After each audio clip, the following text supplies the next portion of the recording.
iso rasaku ora bakal selo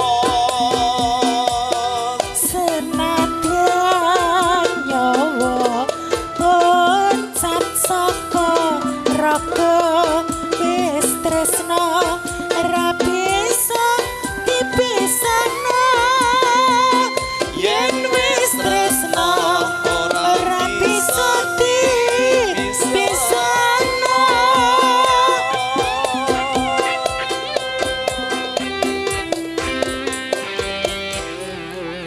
Allahumma sholli ala Muhammad. Nyapa Mas kok guyu Mas? lah kok benten mau sing pundi Lah aku ya iso kuwi mang base dibanterno lho. Aku ya iso.